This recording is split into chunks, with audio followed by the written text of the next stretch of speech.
Konrad is a professor at the University of Pennsylvania. He trained as a student at the ETH Zurich, then worked at UCL in London, followed by MIT and the Northwestern University. His early research focused on computational neuroscience relative to movement. Then he's been discovering ways in which new data sources, as well as emerging data analysis, can enable new possibilities. The current focus is on causality in data science applications and in the brain, and how the brain does credit assignment. All right, Konrad, the stage is yours. If you want to share your screen. Great. Wonderful. Thank you for having me. And thanks for everyone for being there. And I just also wanted to briefly mention how much thankful I'm for the organizers. I think it's really important to center these topics. Where are we going and why are we going there? So let me jump right in.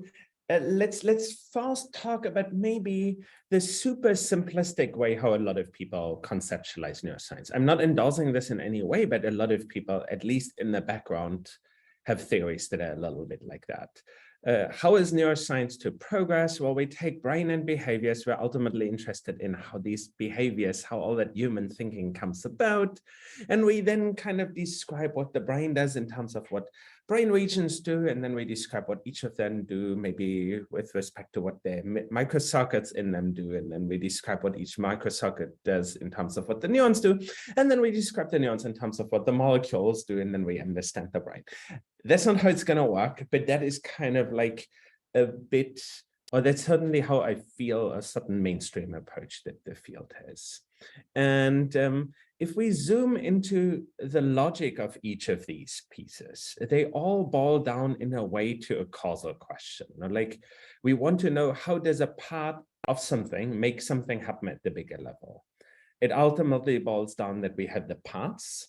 They have interactions, and out of these interactions comes a solution to some problem. Maybe a brain region detects a face or something like that.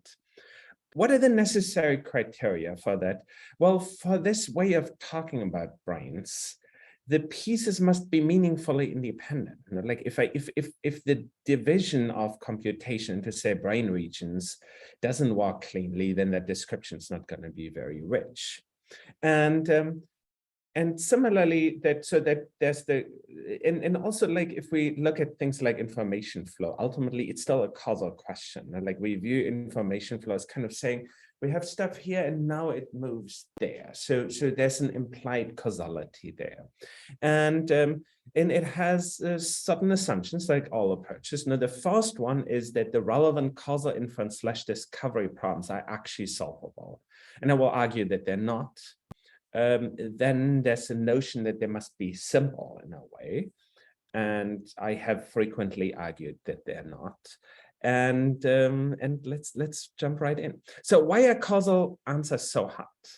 We have perturbative techniques now. We can put a magnet on Konrad's head and boom, and like lots of neurons locally activated.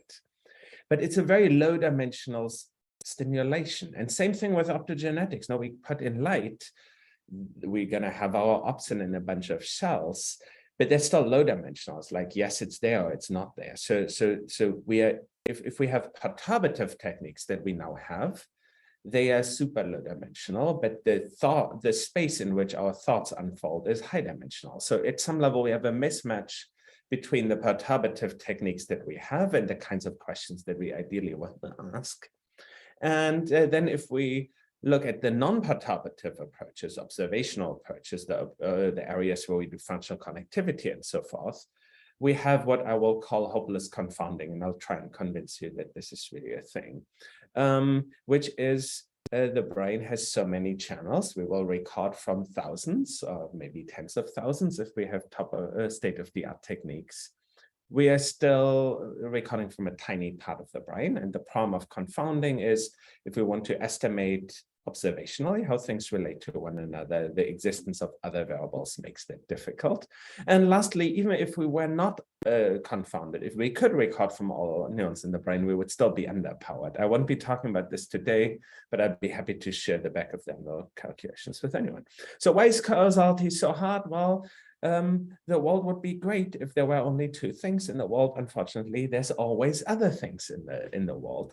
In the case of neuroscience, there's the part of the brain that I don't record from. In the place of cognitive science, there are the aspects of human thoughts and thought that we just don't formalize in the experiments that we have. So we're always confounded. And there's a continuum of confounding. There's cases like Atari, ImageNet, Go, chess that arguably have no meaningful confounders.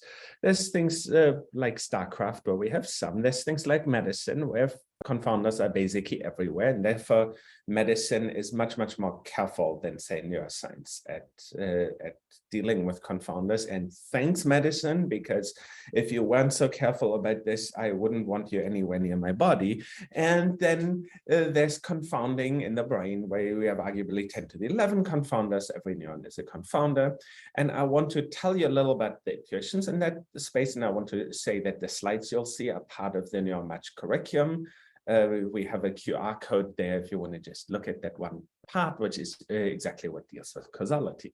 So let's build a little intuition about causality. Let's set up the simplest possible causal system.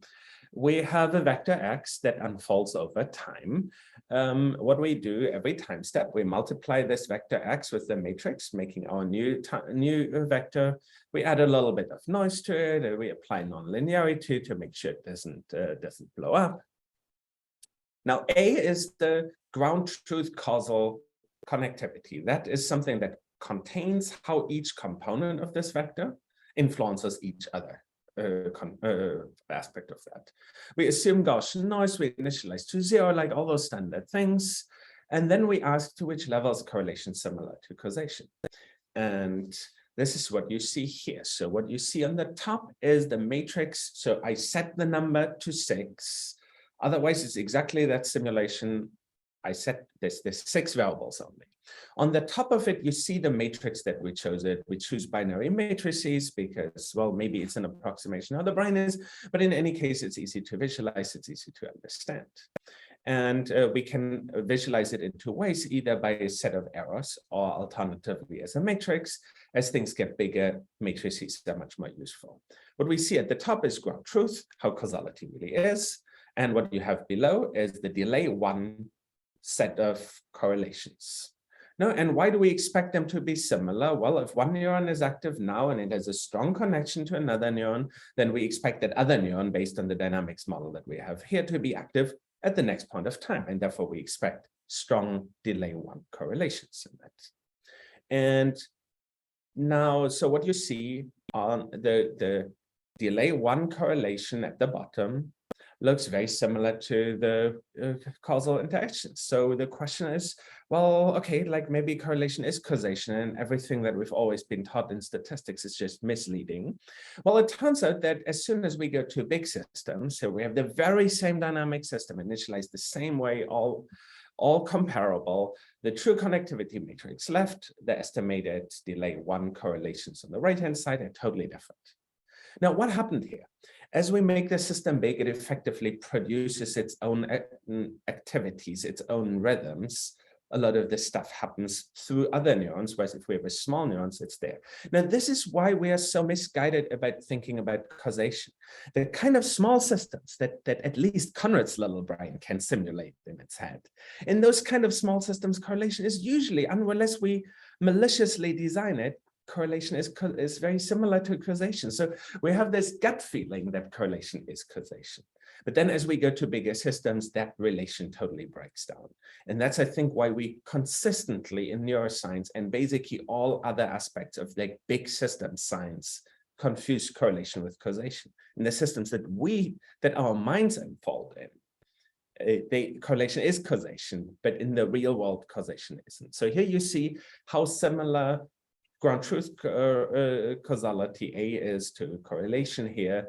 It is very similar around N of 5, 6 that I showed you. It's very dissimilar as we go to 100. Guess what? It would be radically different if we went to 10 to the 11. Okay, so is that fixable? Now, like, where's that problem coming from? Well, the problem one comes from ignored confounders.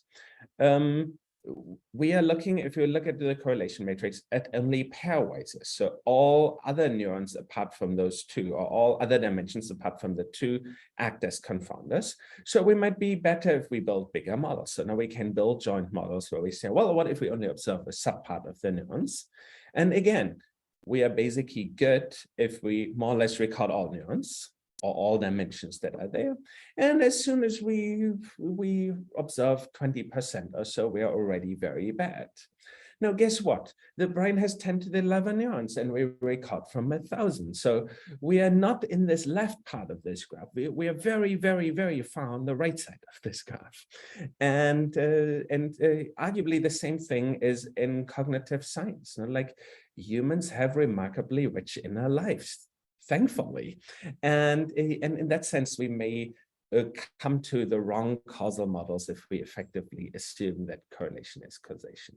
Now, let's this problem of what happens if we have omitted variables, we can formalize very elegantly. We can write it down as what we do is we usually do regression. And like any more complicated methods, they're just basically regression plus X. So they're all very similar in a way to regression. We write out regression. This is the standard equation for regression. We can then say, well, if there's some variables that we record from and other variables that we don't record from, what happens? In this case, X are the variables that we do record from, where we want to know what their causal effects are. Z are the variables that we do not record from, that will introduce biases. Now, this introduces a bias that persists for regardless of how much data you get, and that has the same form from the regular coefficient. The fact that it has the same form means that this term, that bias from the unobserved components, contributes as much per dimension as the variables that we do observe. And now that, of course, then means that if we have radically more of the unobserved ones than observed ones, then that bias gets to be arbitrarily large, and no amount of recording for longer or more subject will fix this. Now, this was just to share with you why kind of the causal paradigm that I think a lot of us are looking for in a way doesn't work. To just like summarize that causal paradigm is, from observational data, we can't hope to get there, A, because we're hopelessly confounded. I didn't talk about it. Even if we were not confounded and could record from every neuron from the beginning of your life to right now, it's unclear if we could then identify what that function is that the neurons do. So there's different flavors of understanding. Like there's a flavor of understanding where I want to know some truth about it. And for a lot of people, that captures an important part. Others say we just want to predict it, yet others say we want to fix it. Some people say we want to simulate it. And then there's like a deeper, like we want to understand how it works. And I think every scientist sits here on a different level. And we wrote a paper recently about how people really have different motivations, and that's perfectly legitimate. Now, I want to specifically talk about this like broader understand how it works way a little bit, because there's a problem. So let's think about complexity. We play the Tic Tac Toe game. Probably no one in this audience is beatable at Tic Tac Toe because we all kind of have a pretty good theory of that. There's 255,000 distinct games, and guess what? Very few of you will realistically have played all 255,000 possible games. However, it can be compressed. The rules needed for unbeatable Tic Tac Toe performance are simple. If you can win right now, win. If you can avoid losing next round, avoid losing next round. If in doubt, take the middle, and if still in doubt, take a corner. And you play the rules based on the first rule that basically applies to your current situation. So tic-tac-toe is super compressible. If we look at the game of Go, it's much less compressible. And in fact, there's like hundreds, potentially thousands of years of history of trying to compress Go. First with people trying to teach one another how to play Go. Now people write books. But guess what? You can go to Amazon, read all the books on Go, and you'll still be an absolutely mediocre player at Go. I mean, you'll be better than chance. Everything that these books contain is true about it, but it nowhere contains all the things that you'd want. So you could say, there's lots of dimensions that are real. For example, win if you can, don't lose if you can, that's still there. And then there's concepts like thickness. There are whole books written about thickness in Go, and thickness is real. Good Go players can apparently agree on Go. And there will be more and more things, and they're all true, they're all helpful, but they're all in a way, none of them gets us there. So the question is, when we talk about brain and the mind, can we hope that there is a compact, human understandable part that carries most of the variance? Or is it that regardless of how many aspects you've already described, the bulk of the variance is kind of in that heavy tail? There's still more things of thinking about human beings. And if this is the way it is, this is actually very frustrating because it allows us to write an unlimited number of replicatable nature papers about the brain or human nature. They're all true, they all replicate. And yet it never gets us really closer to understand what, not much closer to understand what's really going on. Now, what would it mean to understand a neural network? Well, you can say there's two ways of formulating a neural network. There's the PyTorch code, the code that makes the neural network, versus there's the weight dump. Here's all the weights, how every single neuron in my simulation affects every other neuron.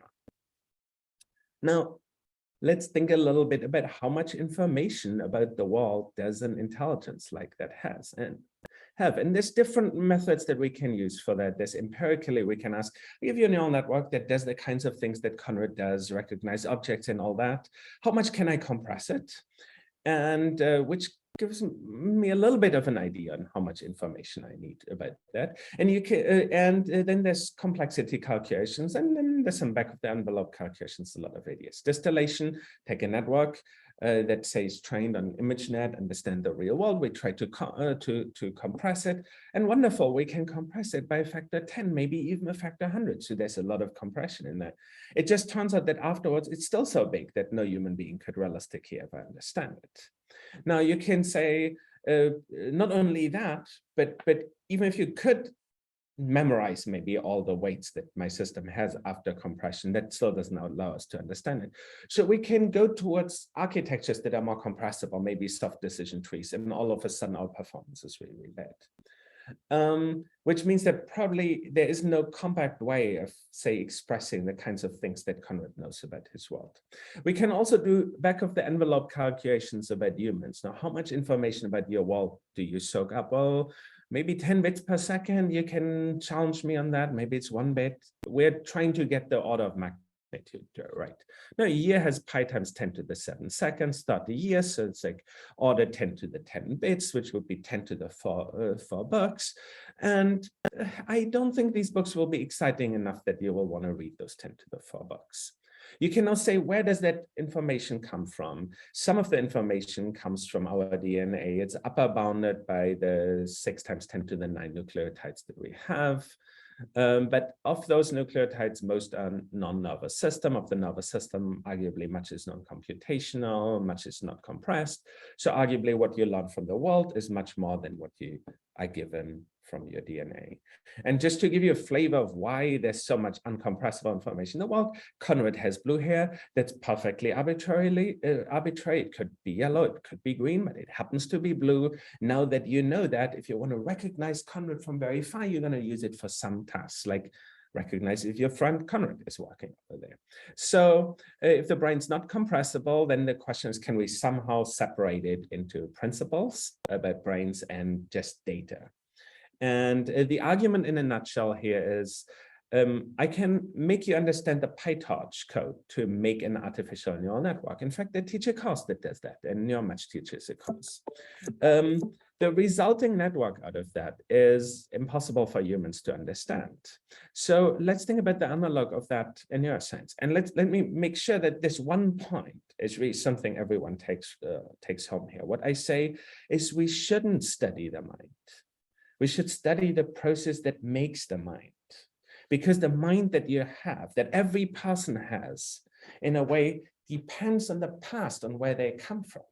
And it depends on the future that people imagine where they're going to. And therefore, the mind isn't even something that we can meaningfully study. And even if it was, it has a causal nature that we can't get. And even if we could get at the causal nature, it has a complexity that's not compressible enough to give us really compact models that are really rich for how people operate.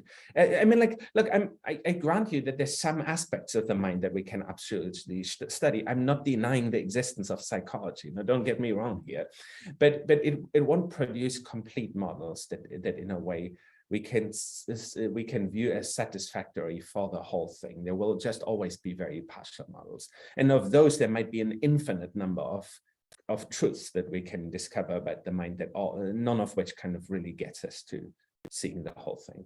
Now, if we take that idea that we should study the process that makes it instead of studying where it is at the end, you can say, well, what are ways to focus on? You can say we want to focus on the architecture, because the architecture gives us inductive biases about kind of the world that we are born with, that we need to efficiently learn in the world.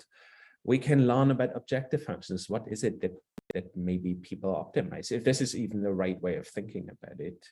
And we can ask, well, should the brain follow a gradient? And even if it doesn't quite follow a gradient, maybe gradients are a good approximative system. What I'm saying is this approach of, instead of studying the mind, studying the process that makes the mind, it is an area of thinking that we haven't thought nearly as deeply as we have about, can we understand the mind as it is? And you can say maybe this optimizes if there's cost functions.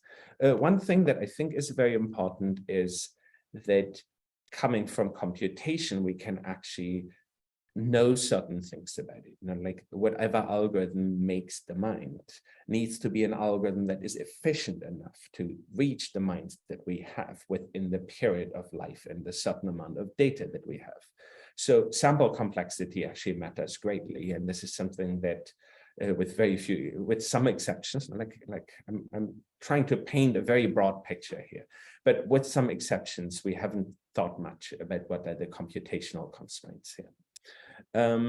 You can also think about data and embodiment, and Tony Zader just put out a white paper with a lot of people on, including myself, about how embodiment is an important part of that, and the data, of course, matters. You know, like embodiment itself is part of the mechanism. It makes causality arguably possible. So if I'm not in a world, what does it mean for me to have causality, to interfere with the world? Whereas if I'm in the world and I can do things, then in a way, the problem of causality is much more defined.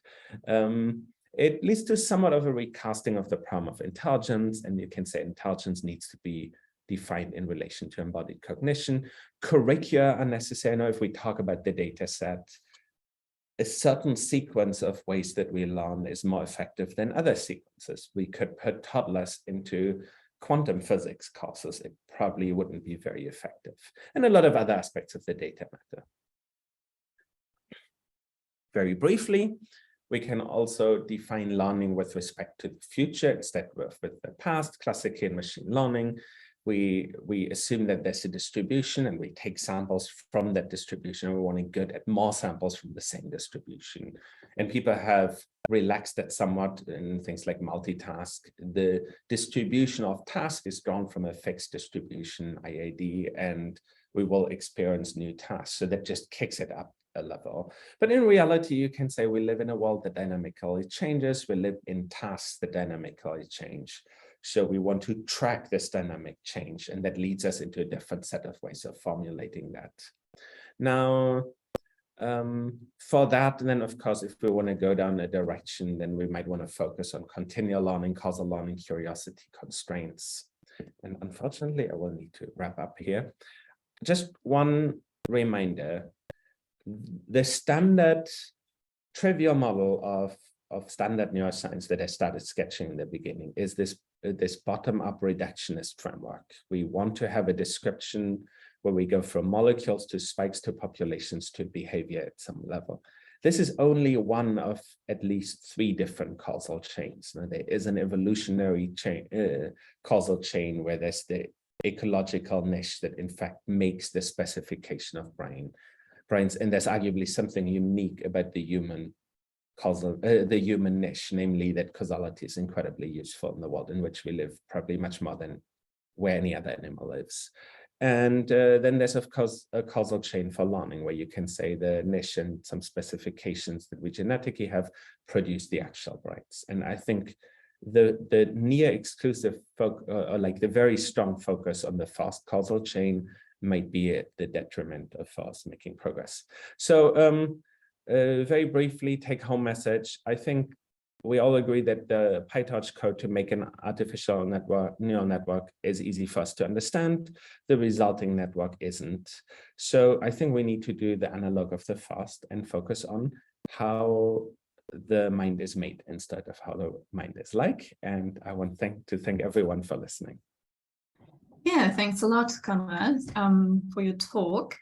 So we have one question that I can see in the Q&A. The question is there any research to train artificial models to perform high-dimensional perturbations? Oh, we can't hear you. There is it's so funny that it still happens. There is a large emerging field in the area of artificial neural networks and generally machine learning, where people look at the way humans actually reason and start working on computational approaches that do those things. That falls into multiple subdomains, including people who try and get at observational causality and others who try to get at perturbative causality. There's even a meeting for the causal machine learning community. It's called CLEAR. And I highly recommend that area. But like, yes, this combination of how we can learn in worlds where we can perturb, I think is an emerging wonderful field that people should keep their mind on. Esther, did I get it right? You made a distinction between perturbational and interventionist causality? Or did I misunderstand you? Yeah, no, I'm sorry. Let me be clear on what I mean with causality. My definition of causality universally is the following. If A and B are events, and if changing A to A star would have changed the probability distribution of B, then I say that A has a causal influence on B. That is kind of the interventionist definition of causality. That's the only definition that I use.